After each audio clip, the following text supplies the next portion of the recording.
Alors moi j'ai réalisé mon stage de première année à la direction des relations européennes, internationales et transfrontalières de la ville et Eurométropole de Strasbourg.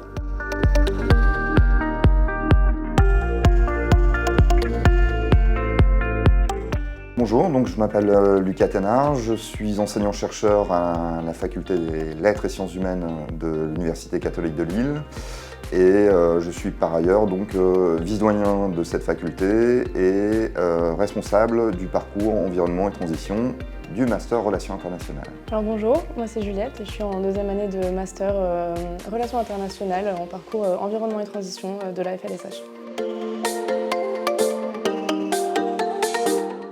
On reste sur des effectifs relativement réduits parce que c'est une notion assez récente d'associer à la fois la dimension géopolitique et la dimension environnementale. Bon, or, l'environnement s'est imposé dans la géopolitique mondiale, notamment avec la question du dérèglement climatique ou de l'effondrement de la biodiversité, et c'est en ce sens que l'on a voulu créer ce parcours qui intègre cette dimension environnementale qui est désormais incontournable, que ce soit dans les entreprises, les institutions ou les grandes conférences internationales.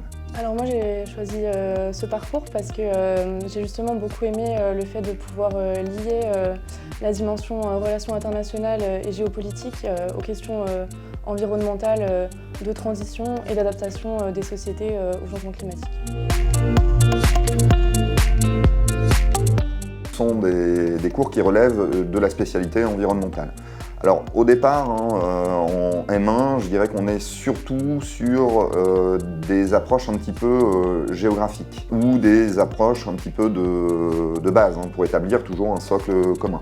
Alors, il y a des cours évidemment un cours d'initiation à la climatologie par exemple, mais il y en a évidemment beaucoup d'autres liés aux questions environnementales.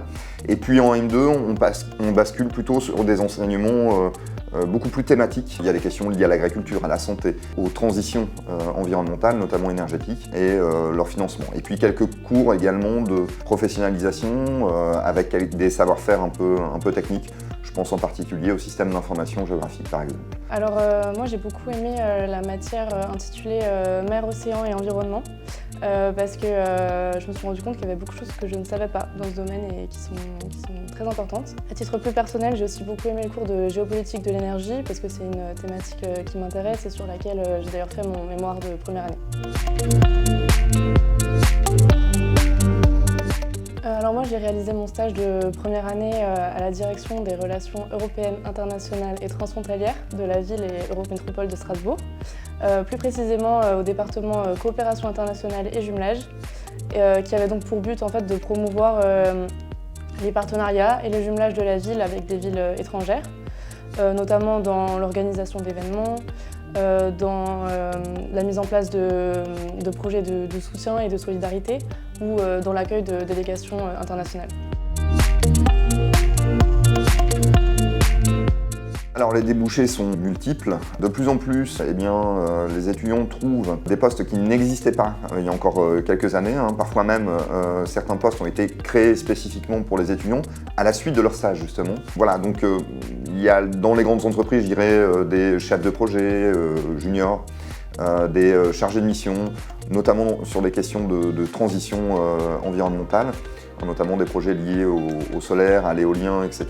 Il y a les grandes institutions, alors ça peut être les métropoles européennes, on en parlait, ça peut être des institutions nationales ou internationales, comme la communauté européenne par exemple, enfin l'Union européenne. Et puis il y a toute la dimension, je dirais, liée à la diplomatie, où effectivement on a besoin de plus en plus de profils capables d'intégrer les questions environnementales aux grandes questions diplomatiques et stratégiques. Alors mon projet professionnel n'est pas encore tout à fait établi, mais je m'intéresse beaucoup aux politiques européennes dans le domaine environnemental et surtout concernant les questions énergétiques. Sinon, j'ai aussi toujours eu une appétence pour la thématique du journalisme et des médias, qui pourrait aussi être une possibilité de carrière.